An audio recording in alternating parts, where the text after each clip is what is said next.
जिस देश का मजाक बनाकर ट्रंप ने खुलेआम धमकी दी, भारत ने आखिर उस देश से क्यों हाथ मिलाया है? क्या ये सब किया इस वजह से है ताकि ट्रंप को कहीं ना कहीं इस बात का एहसास हो कि भारत उनकी बातों में आने वाला नहीं है? क्योंकि हाल फिलहाल में डोनाल्ड ट्रंप जो अमेरिकी राष्ट्रपति है, उनकी बयानबाजी प्रधानमंत्री नरेंद्र मोदी और भारत देश की आर्थिक नीतियों को लेकर कुछ ऐसी रही जिससे भारत में विपक्ष को बैठे बिठाए एक बड़ा मुद्दा मिल गया। हाल ही में अपनी और पीएम मोदी के साथ हुई बातचीत की फोन कॉल का उन्होंने खुलासा करते हुए कहा कि मोदी जी मुझसे मिलना चाहते थे, प्लीज करके बात करी, फिर वो आए और इसलिए हम रिसीव भी करने नहीं जा पाए। इस तमाम सारी बातें उन्होंने मीडिया के सामने कही और इन सब पर बहुत आलोचना हो रही है, बहुत सवाल उठ रहे हैं।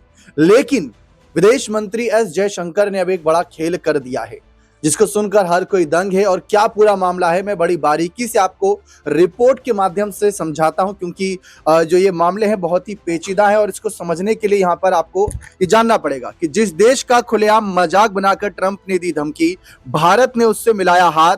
ग्लोबल पॉलिटिक्स सुधारने का संकल्प यहाँ पर जो है नजर आ रहा है। क्या पूरा मामला है? अमेरिका के राष्ट्रपति डोनाल्ड ट्रंप ने फ्रांस के राष्ट्रपति इमैनुअल मैक्रों को लेकर बड़ा खुलासा किया था। ट्रंप ने टैरिफ को लेकर मैक्रो का मजाक उड़ाते हुए कहा कि वो मेरे पास आए और कहा कि डोनाल्ड, आप जो भी चाहते हो प्लीज जनता को मत बताना, मैं आपसे भीख मांगता हूं। और ट्रंप के मुताबिक मैक्रो ने यह बात दवाओं पर लगने वाले टैरिफ पर कही। एक और मैक्रो ट्रंप के निशाने पर है तो दूसरी ओर विदेश मंत्री एस जयशंकर फ्रांस के दौरे पर हैं।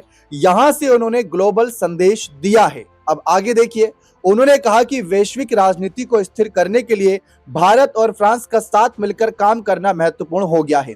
विदेश मंत्री ने पेरिस में अपने फ्रांसीसी समक्ष जेआ नोएल ब्रेट को साथ बैठक में दौरान ये टिप्पणी की। दोनों विदेश मंत्री ने मुख्य रूप से एआई शिखर सम्मेलन में भाग लेने के लिए अगले महीने फ्रांसीसी राष्ट्रपति इमैनुअल की भारत यात्रा के लिए आधार तैयार करने पर भी ध्यान जो है केंद्रित किया। इसके साथ साथ जयशंकर ने वार्ता के महत्व को विस्तार से बताते हुए कहा कि ऐसी स्थिति में रणनीतिक भागीदारियों के लिए बहुत बारीकी से परामर्श करना स्वाभाविक है। विदेश मंत्री ने मैक्रो की आगामी भारत यात्रा का भी जिक्र किया।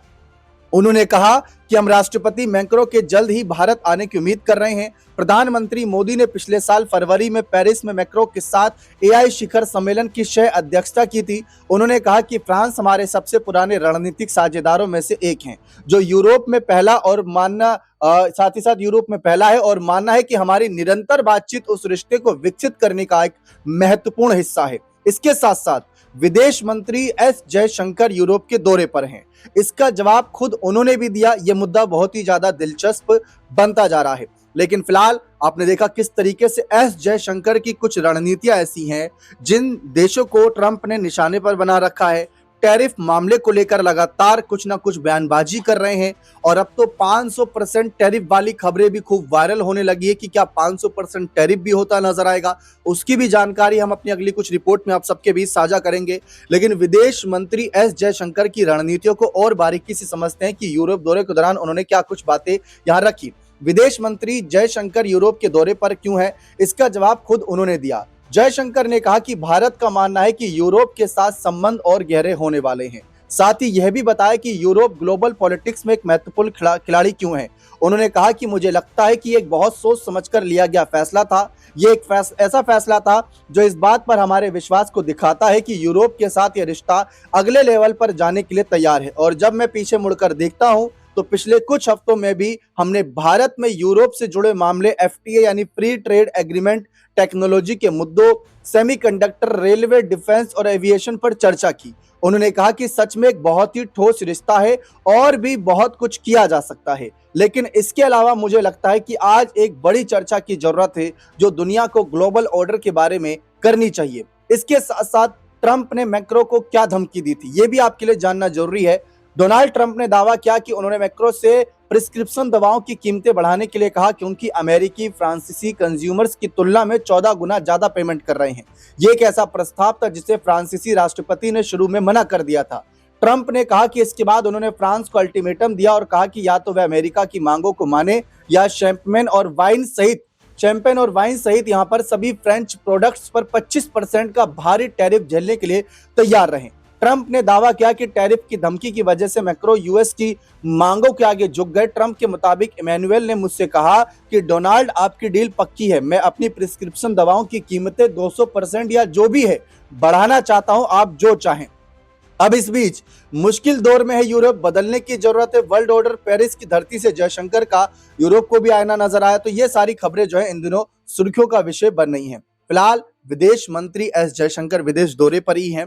भारत वापसी करते हैं तो क्या कुछ ऐलान रहेंगे, क्योंकि भारत में कई सारे विपक्ष सवाल उठा रहे हैं। राहुल गांधी ने भी हाल ही में पोस्ट किया था कि एक तरफ ट्रंप लगातार मोदी जी को लेकर बातें रख रहा है और दूसरी तरफ प्रधानमंत्री मोदी और उनकी तरफ से जो नेता बयानबाजी करते हैं, जिसमें विदेश मंत्री एस जयशंकर की बात आती है, एमईए की बात आती है, वो इस मामले पर चुप्पी साधे हुए हैं।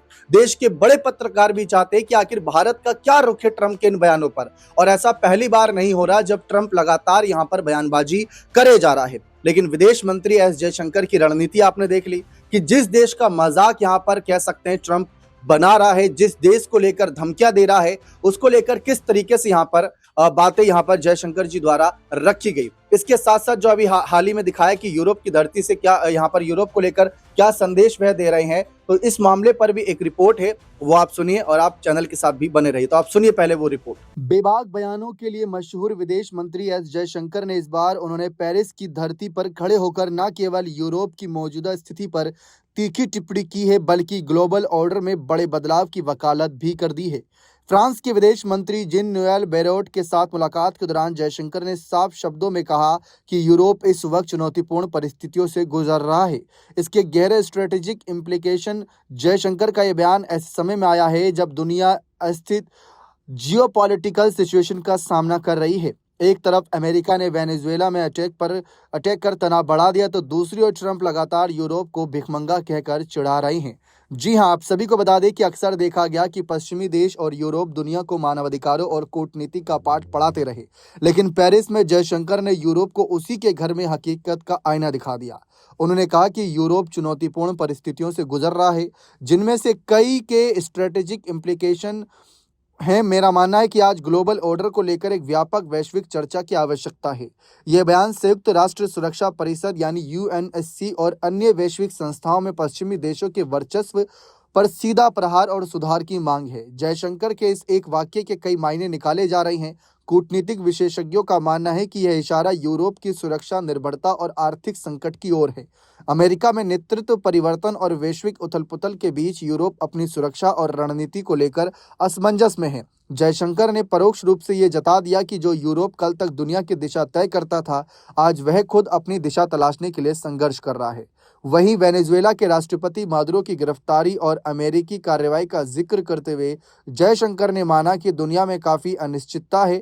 ऐसे माहौल में भारत और फ्रांस की भूमिका महज द्विपक्षीय नहीं रह जाती, बल्कि ये वैश्विक स्थिरता के लिए जरूरी हो जाती है। जयशंकर ने कहा कि हम एक खंडित और अस्थिर भू राजनीतिक वातावरण देख रहे हैं। ऐसे में भारत और फ्रांस का साथ मिलकर काम करना वैश्विक राजनीति को स्थिर करने के लिए महत्वपूर्ण हो गया है।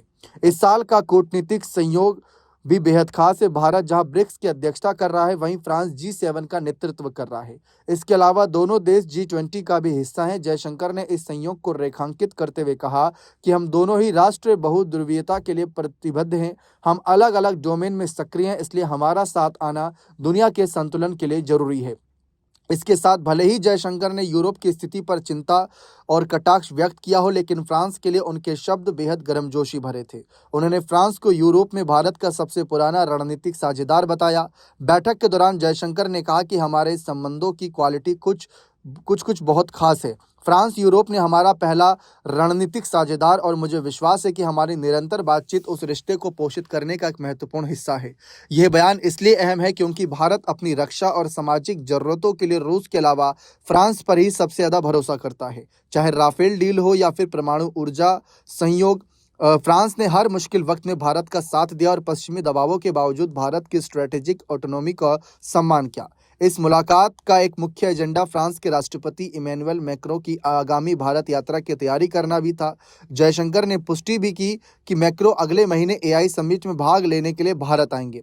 पिछले साल फरवरी में प्रधानमंत्री नरेंद्र मोदी ने पेरिस में मैक्रो के साथ एआई समिट की से अध्यक्षता की थी। अब उसी कड़ी को आगे बढ़ाने के लिए मैक्रो भारत आ रही हैं। इस यात्रा के दौरान आर्टिफिशियल इंटेलिजेंस के अलावा रक्षा और अंतरिक्ष क्षेत्र में भी बड़े समझौतों की उम्मीद है। देखा आपने किस तरीके से ट्रंप को लेकर कुछ अलग बातें तो नहीं रख रहे फिलहाल यहाँ पर जयशंकर, लेकिन अपनी रणनीतियों की ओर अग्रसर है। ये बात साफ है कि उनके पता है कि क्या करना है क्या नहीं करना, क्योंकि बड़े शातिर नेता बताए जाते हैं जयशंकर भारत की राजनीति में और साथ ही साथ विदेशी मामलों में। इसी वजह से कहीं ना कहीं पूरे देश की निगाहें उन पर टिकी हैं कि उनके जो विदेश दौरे अब धड़ल्ले से हो रहे हैं, एकदम से वो विदेश जाते हैं और फिर कुछ बड़ी डील की खबर आ जाती है या बड़े फैसलों की खबर आ जाती है, उससे भारत को कितना आर्थिक फायदा होता नजर आएगा। बने रहें चैनल के साथ। बहुत बहुत शुक्रिया।